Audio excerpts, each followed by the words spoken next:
Hello दोस्तों, स्वागत है आप सभी का एक बार फिर से अंकुरण परिवार में। आज की जो हमारी क्लास है वह है भारतीय संविधान की तीसरी क्लास।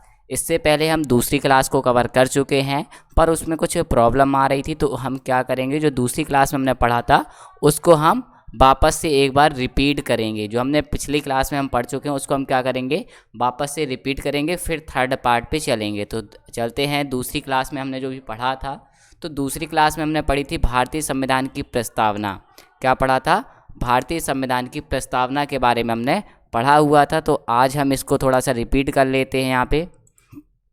तो भारतीय संविधान की जो प्रस्तावना है, इसमें हमने क्या पढ़ा था? सबसे पहले हमने पढ़ा था कि भारतीय संविधान की प्रस्तावना को क्या कहा जाता है? संविधान की कुंजी कहा जाता है। भारतीय संविधान की प्रस्तावना को क्या कहा जाता है? संविधान की कुंजी कहा जाता है। और यह जो संविधान की प्रस्तावना है, यह जो उद्देशिका पंडित जवाहरलाल नेहरू द्वारा 13 दिसंबर को लाई गई थी, ये जो वह उद्देशिका को ही बाद में क्या बना दिया गया?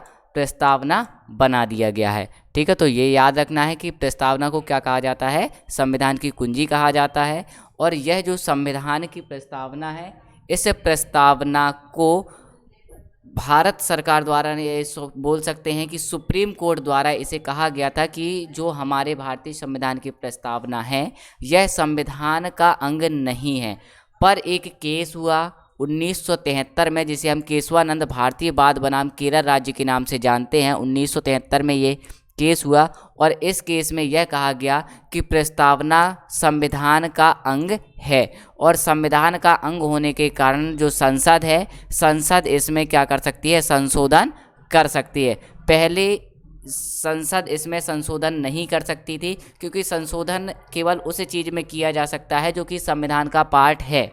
पर पहले ही सुप्रीम कोर्ट द्वारा यह कह दिया गया था कि प्रस्तावना जो है वो संविधान का भाग नहीं है, तो संसद इसमें संशोधन नहीं कर सकती। पर बाद में क्या कहा, उसी सुप्रीम कोर्ट ने बाद में अपने बयान को उल्टा किया और कहा इसमें कि जो प्रस्तावना है यह संविधान का अंग है और इसमें संसद संशोधन कर सकती है। पर इसका जो मूल ढांचा है, इस मूल ढांचे में यह कोई भी नकारात्मक संशोधन नहीं कर सकती, मतलब किसी भी चीज़ को हटा नहीं सकती है। जोड़ तो सकती है पर हटा नहीं सकती है। 1973 में ये केस आने के बाद जब सुप्रीम कोर्ट ने यह कह दिया कि जो प्रस्तावना है यह संविधान का अंग है, तो इसके बाद 1976 में, कब? 1976 में संविधान में एक संशोधन किया गया। और इस संशोधन में क्या किया गया, जो हमारे भारत देश की प्रस्तावना है, हमारे संविधान की जो प्रस्तावना है, इस प्रस्तावना में 3 शब्द जोड़े गए। संविधान में क्या किए गए? 3 शब्द जोड़े गए इस 42वें संविधान संशोधन के द्वारा। पहला शब्द था समाजवादी, दूसरा पंथ निरपेक्ष और तीसरा शब्द है राष्ट्र की अखंडता। ये 3 शब्द इसके बाद 1976 में जोड़े गए। तो यहाँ पर हमारे देश की जो प्रस्तावना है, इसका एक फ़ोटो लगी हुई है। भारतीय संविधान, भारत का संविधान, इसी को उद्देशिका भी कहा जाता है। और इसमें 3 शब्द जोड़े गए, कौन कौन से? समाजवादी, पंथ निरपेक्ष और एक राष्ट्र की एकता और अखंडता। यह 3 शब्द कब जोड़े गए? 1976 में 42वां संविधान संशोधन के द्वारा इनको जोड़ा गया। अब इसमें ये जो 42वां संविधान संशोधन है, इसको याद रखना है। 42वां संविधान संशोधन जो है, इसको लघु संविधान, मिनी कॉन्स्टिट्यूशन के नाम से भी जाना जाता है। तो ये पॉइंट यहाँ पे नहीं लिखा है, इसको आप लोग नोट डाउन कर लीजिए कि जो इसे क्या कहा जाता है, इसे कहा जाता है भारतीय संविधान का मिनी कॉन्स्टिट्यूशन कहा जाता है। इसे क्या कहा जाता है? मिनी कॉन्स्टिट्यूशन या लघु संविधान भी कहा जाता है 42वां संविधान संशोधन को। ठीक है, तो ये आपको याद रखना है। इसके बाद आपसे क्वेश्चन पूछा जाता है कि जो भारतीय संविधान की प्रस्तावना है, इसमें कौन सी तारीख अंकित है? तो ये तारीख आपको याद रखनी है। यह कौन सी तारीख है? 26 नवंबर 1949। जिस दिन हमारा संविधान सभा द्वारा पारित किया गया था, वह डेट यहाँ पे लिखी गई है। ठीक है, तो ये आपको याद रखना है। इसके बाद हमने आपको पढ़ाए थे भारतीय संविधान में जो भी विदेशी स्रोत है, कि किस देश से कौन सी चीज़ कॉपी करके भारतीय संविधान को बनाया गया है। तो अंग्रेजों द्वारा भारत शासन अधिनियम लाया गया था 1935 में। कब लाया गया था? 1935 में भारत शासन अधिनियम लाया गया था। और इस अधिनियम से हमने कुछ चीज़ें ली हैं, जैसी संघीय व्यवस्था, आपातकालीन उपबंध, शक्तियों का वितरण 3 अनुसूचियाँ। शक्तियों को किस तरीके से बांटा गया है, राज्य सूची में, समवर्ती सूची में और केंद्र सूची में, ये सब किस चीज़ों से हमने लिया है, भारतीय शासन अधिनियम 1935 से। इसके बाद अमेरिका के कॉन्स्टिट्यूशन की बात करते हैं तो यहाँ से हमने मौलिक अधिकार को अडॉप्ट किया है। राष्ट्रपति उपराष्ट्रपति का पद, ये पेपर में अधिकतर पूछा जाता है, मौलिक अधिकार आपको इम्पोर्टेंट है। और राष्ट्रपति उपराष्ट्रपति का पद पूछेगा, राष्ट्रपति का पद किस देश के संविधान से लिया गया है। तो जिस तरीके से अमेरिका में राष्ट्रपति अभी जो बिडेन है, कमला हैरिस वहाँ पे उपराष्ट्रपति हैं, उसी तरीके से भारत में भी राष्ट्रपति उपराष्ट्रपति होंगे, यह अमेरिका के संविधान से लिया गया है। इसके बाद राष्ट्रपति पर महाभियोग। राष्ट्रपति पर महाभियोग मतलब राष्ट्रपति को यदि हमें उसके पद से हटाना है तो हम किस प्रकार से हटाएंगे, ये भी कहाँ से लिया गया है, अमेरिका के संविधान से। इसके बाद आता है वित्तीय आपातकाल, फाइनेंशियल इमरजेंसी, तो ये भी कहाँ से लिया गया है, अमेरिका के संविधान से। इसके बाद ब्रिटेन की बात करें तो यहाँ से संसदीय व्यवस्था ली गई है, एकल नागरिकता व द्विसदनवाद। मतलब क्या है, संसदीय व्यवस्था, जैसे कि यहाँ पे संसदीय व्यवस्था, संसद होती है, संसद के पार्ट होते हैं, 3 पार्ट होते हैं, लोकसभा है, राज्यसभा है, राष्ट्रपति है, लोकसभा का स्पीकर है, ये सारी चीज़ें हमने कहाँ से ली हैं, ब्रिटेन से। इसके बाद एकल नागरिकता। एकल नागरिकता का मतलब है जैसे आप किसी राज्य में, उत्तर प्रदेश में निवास करते हैं तो इसका मतलब है कि आपको केवल एक बार ही नागरिकता लेनी पड़ेगी कि मैं भारतीय हूँ। जबकि अमेरिका में क्या होता है, आपको पहले तो अमेरिका की नागरिकता लेनी पड़ेगी कि मैं अमेरिका का निवासी हूँ, और साथ में नागरिकता लेनी पड़ेगी कि मैं इस प्रांत का निवासी हूँ। जबकि भारत में अलग से नागरिकता लेने की जरूरत नहीं है कि मैं उत्तर प्रदेश का निवासी हूँ, मैं मध्य प्रदेश का निवासी हूँ। यहाँ पर एकल नागरिकता है, मतलब आपको एक ही नागरिकता रहेगी कि आप भारतीय हैं। यह हमने कहाँ से अडॉप्ट किया है, यह ब्रिटेन के संविधान से अडॉप्ट किया है। इसी तरीके से द्विसदनवाद, मतलब हमारे देश में 2 सदन होते हैं, एक लोकसभा यानी कि लोअर सदन, और एक होता है राज्यसभा जिसे हम बोलते हैं अपर सदन। ठीक है, तो ये 2 सदन लिए गए हैं, तो ये भी ब्रिटेन की तरह है ये यहाँ पे। इसके बाद राज्य के नीति निर्देशक तत्व की बात करें तो ये आयरलैंड के कॉन्स्टिट्यूशन से लिए गए हैं। सबसे ज़्यादा पूछे जाने वाला क्वेश्चन भी यही है कि नीति निर्देशक तत्व किस देश से लिए गए हैं, तो वो आयरलैंड से। इसके बाद आता है कनाडा। तो कनाडा से हमने केंद्र द्वारा राज्यपाल की नियुक्ति की, कहा गया है कि केंद्र जो सरकार है यानी कि राष्ट्रपति राज्यपालों की नियुक्ति करेगा। यह कैसा इस तरीके की प्रोसेस और कहाँ पे होती है, तो कनाडा में भी इसी तरीके से होता है। और अवशिष्ट शक्तियाँ जो हैं वो केंद्र में निहित होंगी, ये भी हमने कनाडा के कॉन्स्टिट्यूशन से लिया है। जो हमारा गणतंत्रात्मक ढांचा है ये हमने फ्रांस से लिया है। समवर्ती सूची और केंद्र राज्यों के बीच के शक्तियों का विभाजन हमने ऑस्ट्रेलिया से लिया है। संविधान संशोधन के प्रावधान या संविधान संशोधन की प्रक्रिया हमने दक्षिण अफ्रीका से ली है। और जो हमारे मौलिक कर्तव्य है, 11 मौलिक कर्तव्य, इन मौलिक कर्तव्यों को हमने कहाँ से लिया है, रूस से लिया है। कितने मौलिक कर्तव्य हैं, वर्तमान में 11 मौलिक कर्तव्य हैं। अगर हम मूल संविधान की बात करें तो मूल संविधान में जो मौलिक कर्तव्य थे वो थे 0, मतलब मौलिक कर्तव्य पहले नहीं थे, इनको बाद में जोड़ा गया है। 42वां संविधान संशोधन 1976 के द्वारा इसको क्या किया गया है, जोड़ा गया है। तो मौलिक कर्तव्य कहाँ से लिए गए हैं, तो रूस से लिए गए हैं। ये थी आपकी जो हमने सेकंड क्लास में पढ़ाया था। इसके बाद चलते हैं थर्ड क्लास में। थर्ड क्लास जो है वो है हमारे भारतीय संविधान के भाग को लेकर के। भारतीय संविधान के भाग, जब हमने बताया था कि संविधान बना तो संविधान में 8 अनुसूचियाँ थीं, संविधान के 22 भाग थे और 395 अनुच्छेद थे।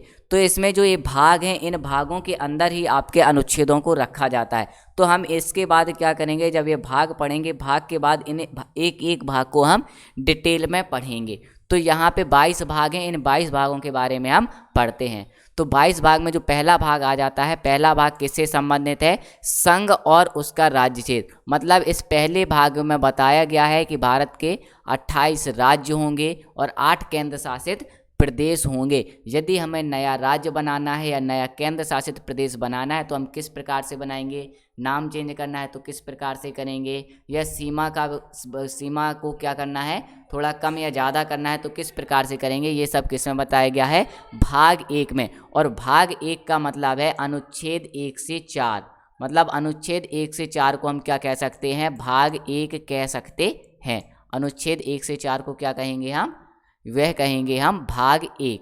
इसके बाद भाग 2 की बात करें तो भाग 2 में क्या बताया गया है, यह भारतीय नागरिक की नागरिकता को लेकर के भाग 2 है। मतलब यदि आपको भारत की नागरिकता लेनी है तो आप किस तरीके से नागरिकता ले सकते हैं, किस तरीके से आपकी नागरिकता छीनी जा सकती है, ये सारे प्रावधान आपको कहाँ बताए गए हैं, भाग 2 में बताए गए हैं। किस तरीके से नागरिकता में आपका संशोधन संसद कर सकती है, ये सारी चीज़ें यहाँ पे बताई गई हैं। और नागरिकता से रिलेटेड जो अनुच्छेद हैं वो है अनुच्छेद 5 से 11। अनुच्छेद 5 से 11 किससे रिलेटेड है, यह भारत में यदि आपको नागरिकता लेना है तो उससे रिलेटेड हो जाते हैं।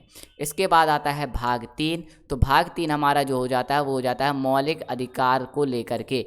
जो हमारे 6 फंडामेंटल राइट हैं वह कहाँ पे बताए गए हैं, वह भाग 3 के अंदर बताए गए हैं। किसके अंदर बताए गए हैं, भाग 3 के अंदर। और भाग 3 जो है यह कौन से आर्टिकल से कहाँ तक है, तो आपको याद रखना है आर्टिकल 12 से आर्टिकल 35 के बीच क्या रखा गया है, मौलिक अधिकारों को रखा गया है। मतलब इन आर्टिकलों में हम केवल क्या पढ़ेंगे, मौलिक अधिकारों को पढ़ेंगे। तो इसी तरीके से इसी क्रम में पढ़ेंगे। एक क्लास में हम पढ़ेंगे संघ और राज्य क्षेत्र, उसके 4 अनुच्छेद, और चारों अनुच्छेदों को एक एक करके पढ़ेंगे। पहला अनुच्छेद किससे है, फिर दूसरा, फिर तीसरा, फिर चौथा, किस तरीके से रिलेट करते हैं। ठीक है, इसके बाद आता है चौथा भाग आपका। तो चौथा भाग जो है वो किससे रिलेटेड है, राज्य के नीति निर्देशक तत्व, इसको बोलते हैं हम डीपीएसपी। क्या बोलते हैं, DPSP, direct principle state policy. क्या बोलते हैं, DPSP, direct principle state policy. DPSP जो है वो हमारे संविधान के किस अनुच्छेद में है, अनुच्छेद 36 से लेकर के कहाँ तक, 51 अनुच्छेद तक क्या बताए गए हैं, जो राज्य के नीति निर्देशक तत्व हैं इनको बताया गया है। इसके बाद आता है भाग 4 का ए। मतलब 4 के अंदर एक और पॉइंट लिखा हुआ है जिसमें भारत में क्या बताए गए हैं, जो भारत के नागरिक के मौलिक कर्तव्य हैं, इन मौलिक कर्तव्यों को बताया गया है। इन मौलिक कर्तव्यों में कौन कौन से मौलिक कर्तव्य आ जाते हैं, तो कुल 11 मौलिक कर्तव्य होते हैं। इन 11 ही मौलिक कर्तव्यों को हम आगे देखेंगे। और यदि इसके आर्टिकल की बात करें तो इसे किस आर्टिकल में रखा गया है, तो आर्टिकल 51A के अंतर्गत इसको रखा गया है। किस आर्टिकल में, आर्टिकल 51A में। इसके बाद नेक्स्ट चलते हैं, भाग 5 की बात करते हैं। तो भाग 5 जो रिलेटेड है वह किससे रिलेटेड है, यह संघ से रिलेटेड है, मतलब सेंट्रल से रिलेटेड है। मतलब इसमें राष्ट्रपति किस तरीके से बनेगा, किस तरीके से उसके चुनाव होंगे, कैसे शपथ लेगा, कैसे वह उसकी क्षमादान की शक्तियाँ क्या हैं, उस पर महाभियोग कैसे लगेगा, लोकसभा क्या है, राज्यसभा क्या है, संसद क्या है, प्रधानमंत्री क्या है, ये सारी चीज़ें, सुप्रीम कोर्ट क्या है, ये सारी चीज़ें जो भी होती हैं वो सभी इस आर्टिकल के अंदर, इस भाग 5 के अंदर बताई गई हैं। और जो भाग 5 हो जाता है ये संविधान का सबसे बड़ा भाग हो जाता है। संविधान का सबसे बड़ा भाग आपको याद रखना है, संविधान का सबसे बड़ा भाग कौन सा है, वह हो जाता है भाग 5। भाग 5 संविधान का सबसे बड़ा भाग है। आपसे पेपर में क्वेश्चन पूछा जा सकता है कि सबसे बड़ा भाग कौन सा है, तो आपको याद रखना है वह हो जाता है भाग 5, जो कि आर्टिकल 52 से लेकर के 151, मतलब कि पूरे 100 आर्टिकल इसके अंदर लिखे हुए हैं। कितने आर्टिकल लिखे हुए हैं, 100 आर्टिकल लिखे हुए हैं भाग 5 के अंदर। इसके बाद चलते हैं भाग 6 पर। तो भाग 6 में ये हमारा राज्य से रिलेटेड हो जाता है। भारत के जो राज्य हैं उन राज्यों में किस तरीके से शासन किया जाएगा, कैसे मुख्यमंत्री बनेगा, कैसे विधानसभा, कैसे विधानमंडल बनेगी, कैसे हाई कोर्ट बनेगी, और वहाँ के जो भी आला अधिकारी होते हैं उनको किस तरीके से बनाया जाएगा, ये भाग 6 में बताया गया है। और भाग 6 जो हो जाता है वो हो जाता है आपका अनुच्छेद 151 से लेकर के 237 तक। कहाँ तक हो जाता है, 151 से लेकर के 237 तक। इसके बाद आता है आपका भाग 7। भाग 7 हो जाता है संघ राज्य क्षेत्र से रिलेटेड। किससे हो जाता है, यूटी से रिलेटेड। जो भी हमारे संघ शासित प्रदेश होते हैं इनसे रिलेटेड कौन सा हो जाता है, आपका भाग 7 हो जाता है, जो कि आर्टिकल 239 से 242 तक चलता है। किससे चलता है, अनुच्छेद 239 से 242 तक कौन सा हो जाएगा, भाग 7 हो जाएगा। इसके बाद आगे चलते हैं तो आता है आपका भाग 9। आपको याद रखना है भाग 9 जो रिलेटेड है ये किससे रिलेटेड है, पंचायतों के गठन से। 8 इम्पोर्टेंट नहीं है तो उसे आप छोड़ सकते हैं। इसके बाद जो पूछा जाता है वो है भाग 9, जो आर्टिकल 243। इसके अंतर्गत कौन सा आर्टिकल है? आर्टिकल 243। और 243 आर्टिकल जो है ये संविधान का सबसे बड़ा आर्टिकल है। सबसे बड़ा अनुच्छेद कौन सा है? वह है अनुच्छेद 243। इसके बाद भाग 9 का ए और 9 का बी। 9 का ए में क्या रखा गया है? नगर पालिकाओं के बारे में बताया गया है। और 9 का बी में क्या बताया गया है? सहकारी समितियों के बारे में बताया गया है। और ये सब किसके कौन से आर्टिकल हो जाते हैं? सब में आर्टिकल 243 के अंदर ही सब कुछ ये हो जाता है। यही इसीलिए यह आर्टिकल संविधान का सबसे बड़ा आर्टिकल है। इसके बाद आता है भाग 10। भाग 10 में क्या बताए गए हैं? एससी और एसटी के क्षेत्र और उसके रिजर्वेशन की बात कही गई है। और इसका जो अनुच्छेद हो जाता है वो हो जाता है अनुच्छेद 244। कौन सा अनुच्छेद हो जाता है? अनुच्छेद 244 किससे रिलेटेड है? तो हम कह सकते हैं एससी व एसटी क्षेत्र से रिलेटेड है, और या कह सकते हैं भाग 10 से रिलेटेड है। इसके बाद आ जाता है भाग 11, जो कि संघ व राज्यों के बीच संबंध से रिलेटेड है। किससे रिलेटेड है? संघ व राज्यों के बीच संबंध से रिलेटेड है। और इसका जो आर्टिकल है वह आर्टिकल हो जाता है 245 से आर्टिकल 263। इसके बाद आता है आर्टिकल भाग 15। और भाग 15 जो रिलेटेड है वह है निर्वाचन से। किससे? भारत में जो इलेक्शन होता है इस इलेक्शन से रिलेटेड कौन सा भाग है? भाग 15। और यदि अनुच्छेद की बात करें तो आर्टिकल 324 से लेकर के आर्टिकल 329 में क्या किया गया है? भारत में जो चुनाव होते हैं इस चुनाव की प्रक्रिया पूरी बताई गई है। मतलब कौन चुनाव कराएगा, किस तरीके से इसमें चुनाव के निर्वाचन, मुख्य निर्वाचन आयोग के बारे में बताया गया है। अन्य निर्वाचन आयुक्त होते हैं तो उनके बारे में बताया गया है। विधि कैसी होगी, कौन वोट डाल सकता है, कौन वोट नहीं डाल सकता है, ये सारी चीज़ें आपकी यहाँ पे बताई गई हैं। इसके बाद आता है भाग 16, इम्पोर्टेंट नहीं है। इसके बाद है आपका भाग 17। और भाग 17 में क्या है? यह आपका राजभाषा हिंदी। राजभाषा हमारी कौन सी है? हिंदी। तो यह राजभाषा से संबंधित है। और इसके अंतर्गत कितने टोटल 5 नहीं, ज़्यादा हो जाएंगे, 8-9 आर्टिकल हो जाएंगे। आर्टिकल 343 इम्पोर्टेंट आर्टिकल 343 है। राजभाषा का जो इम्पोर्टेंट आर्टिकल है वो कौन सा है? आर्टिकल 343। लेकिन आर्टिकल 343 से 351 तक सब ये किसके बारे में बताया गया है? वो कहीं ना कहीं राजभाषा से रिलेटेड चीज़ें बताई गई हैं। इसके बाद आता है भाग 17। भाग 17 जो है वो आपात उपबंध, इमरजेंसी से रिलेटेड है। इसमें 3 प्रकार की इमरजेंसियों के बारे में बताया गया है। जैसे राष्ट्रपति शासन किस प्रकार से लगाया जाएगा और कब लगाया जाएगा। वित्तीय इमरजेंसी है, वित्तीय आपातकाल किस तरीके से किस कंडीशन में लगाया जाएगा। या फिर आंतरिक अशांति या बाह्य आक्रमण है तो इसमें किस प्रकार से आपका क्या किया जाएगा? आपातकाल लगाया जाएगा। ये सब आपका यहाँ पे बताया गया है। अनुच्छेद 352 से लेकर के 360 तक, 352 से लेकर के 360 तक 9 आर्टिकल में ये आपात उपबंध दिए गए। इसके बाद आता है आपका नेक्स्ट, तो इसमें ये आपका संविधान संशोधन है। और संविधान संशोधन जो है ये आपका किस अनुच्छेद में बताया गया है? अनुच्छेद 368 368। संविधान संशोधन की प्रक्रिया कहाँ पर लिखी हुई है? आर्टिकल 368 में लिखी हुई है। और हमने बताया था जो भारतीय संविधान में संशोधन की प्रक्रिया है ये किस देश के कॉन्स्टिट्यूशन से ली गई है? यह ली गई है साउथ अफ्रीका के कॉन्स्टिट्यूशन से। अभी थोड़ी देर पहले ही हमने पढ़ा है कि संविधान संशोधन की प्रक्रिया साउथ अफ्रीका के कॉन्स्टिट्यूशन से ली गई है। तो ये थे आपके जो संविधान के इम्पोर्टेंट भाग हैं। अब इन भागों को हम एक एक करके डिस्कस करेंगे, जिसके अंदर हम जितने भी अनुच्छेद हैं, इन अनुच्छेद जो भी इम्पोर्टेंट अनुच्छेद हैं उन सभी अनुच्छेदों को नेक्स्ट क्लास में कवर करेंगे। तो मिलते हैं एक और बेहतर क्लास में। तब तक के लिए आप लोगों को धन्यवाद। क्लास को ज़्यादा से ज़्यादा आप लोग लाइक करना है और चैनल को जिसने अभी तक सब्सक्राइब नहीं किया तो चैनल को सब्सक्राइब कर लीजिए। Thank you.